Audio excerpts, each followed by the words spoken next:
Techno Chief asks, how do you know an idea has real market pull versus founder delusion? When should a founder pivot and when should they double down? It's a very open-ended sort of question here because you have micro pivots, mini pivots, all kinds of interesting things that occur.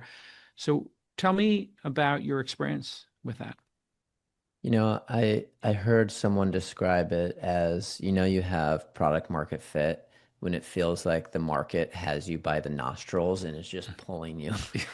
And I It's at the uncomfortable. at Athena, the first time I experienced that, we launched the service, and I didn't know how much demand there was going to be, and 1,000 people signed up in the first 24 hours, and I'm like, all right, that means we have to hire 1,000 assistants. That's not product market fit yet. It's product market fit for the idea. We got to now deliver on it. And once we went live and we started growing, our growth was driven entirely by referrals. We didn't do any paid marketing, any ads. It was just our favorite clients told their favorite friends, and that's how it grew. And to me, that is the definition of product market fit. When your customers do the selling for you, then you got a product market fit. And now it's possible to build big businesses that require huge sales teams and lots of ad spending, and you can build billion-dollar businesses that way. But my definition of product market fit is your customers market for you because they love it so much. Jason, good definition? I think it's extremely tight. Andy Ratcliffe, who's been on the program, Wealthfront founding partner at Sequoia, great firm, he talks about this nostril pulling as like people are calling your office and telling you, I want two Athena assistants. I need them to work this. I need them by this date. And then I'm doing 6 more here.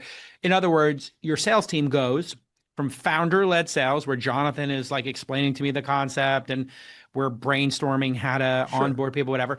And that's founder-led sales, right? It's really hard. It's arduous. It's like product discovery mixed in with sales. Then you hire a sales team, you try to replicate that. You try to make it in a process, right? So you have product market fit, but the sales team's then saying like, I sold these people, but these people won't budge. So you kind of have semi-product market fit. Then at a certain point, you have a salesperson, it's scaling. Say like This Week in Startups and our ads, or Founder University. We have product market fit. We know we do. So it's okay. Can we scale it, not break it? And then make sure you don't sell it to the wrong people. So you're fine tuning, right? You're fine tuning. Don't sell Athena assistants to people who can't afford it. Don't sell it to people who are bad at delegating and who are control freaks and will never change. Go ahead, Jonathan. It's a great point. One of the things we say is Athena is for clients who want to invest. Because relationships compound and you get what you put into them. And if you just expect to show up and your life is automated, it's not how it works. I've spent a decade getting to this point where I have time abundance and I have all this leverage. And what we tell people is you got to go full time. You got to go all in. You have to give your EA lots of feedback. You basically have to take your personal algorithms and export them from your head into your assistant through lots of feedback and suggestions over many months. And if you're willing to put that effort in, then we say, then we want to work with you. But if you don't want to put that effort in, you're not set up for success. And it doesn't matter how good the assistant is. So what percent of potential customers fail that test and you tell them essentially, this is not going to be for you?